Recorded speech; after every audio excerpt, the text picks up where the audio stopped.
Et M. Diallo,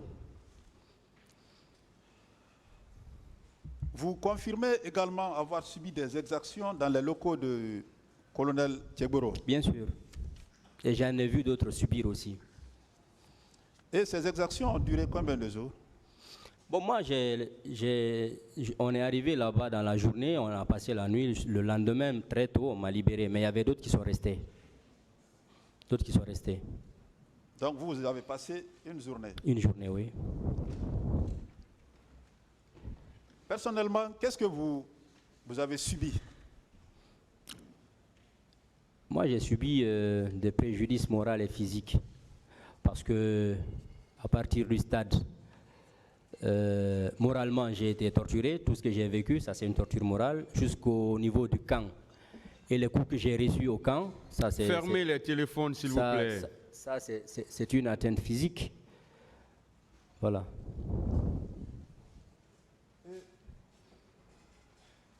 N'eût été le fait que vous vous êtes présenté comme étant un journaliste, quel serait votre sort aujourd'hui? Seul Dieu le sait, je ne sais pas, franchement. Peut-être que j'aurais subi le même sort que ceux que j'ai laissés dans les cellules là-bas. Avant de terminer, M. Diallo, puisque vous avez subi ce jour, comme vous venez de le décrire, vous et vos compagnons d'infortune, qu'est-ce que vous tenez pour responsable? Les autorités d'alors. Les autorités d'alors? Bien sûr. Vous pouvez être plus précis? Le président Dadis, parce que c'est lui qui gouverne le pays.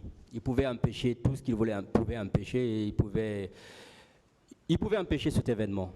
Parce que comme militaire de la taille des colonels qui étaient du stade jusqu'au camp et tout ce que les gens ont subi, il pouvait stopper ça. Ça c'est évident. L'armée, c'est la discipline et les ordres.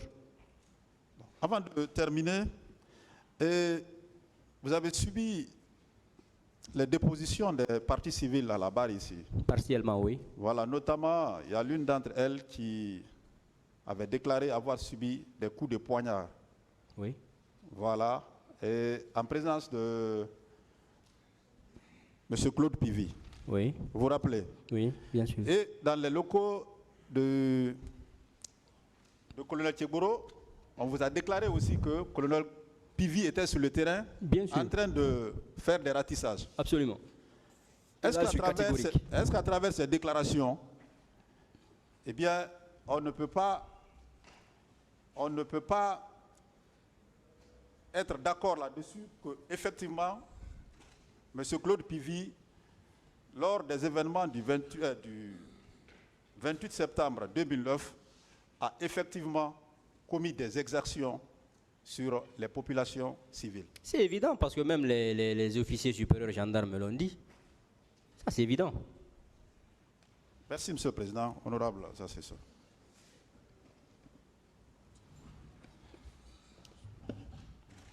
Merci, Monsieur le Président. Honorables assesseurs. Monsieur Diallo, on vous présente toutes nos compassions par rapport à ce que vous avez vécu. Vous dites qu'au niveau de la pharmacie Manizé, M. Tchegboro est venu à votre rencontre. Oui. Sur quel ton il vous a parlé? Menaçant. Un ton menaçant. Oui. Et qu'est-ce qu'il a dit par exemple? Que vous n'allez pas dépasser ici. Si vous dépassez ici, vous allez voir ce qu'on vous a réservé. D'accord. Entre autres. C'était long. D'accord. Et au niveau de son service, au niveau du camp, le camp Alpha Yaya, vous avez remarqué combien de cellules au moins? 2. Parce que quand ils ont fini les interrogatoires, que moi j'ai eu à vivre de bout en bout, ils ont enfermé un groupe le plus important, composé de 54 personnes, parce qu'on était au nombre de 57 dans le camion. Et nous deux autres, on nous a mis dans la cellule où il y avait les narcotrafiquants là. J'ai pu juste identifier 2 cellules. Parce que là où j'étais. Je ne sais pas maintenant parce que je n'ai pas sillonné tout l'immeuble. Voilà. Vous étiez combien dans votre cellule? On était 5. Nous 2 qui sommes arrivés du stade et 3 qui étaient accusés de trafic de cocaïne. D'accord. Est-ce que vous avez remarqué la présence des conteneurs où d'enfermer les gens? Non. Et vous dites que dans l'enceinte du camp Alpha Yaya, on poignardait les gens? Oui, bien sûr.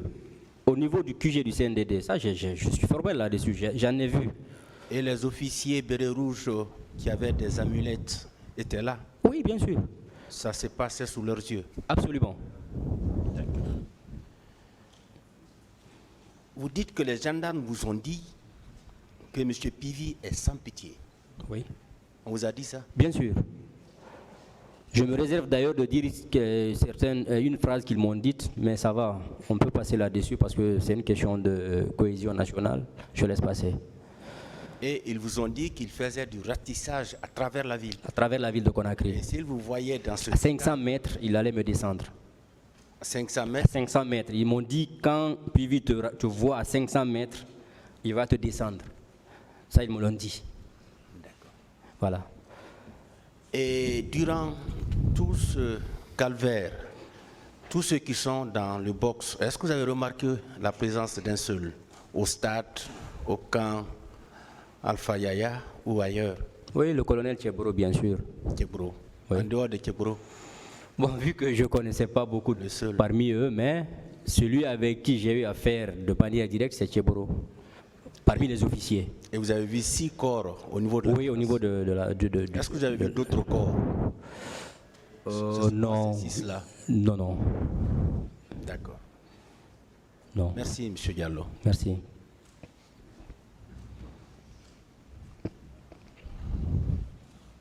Merci, Monsieur le Président.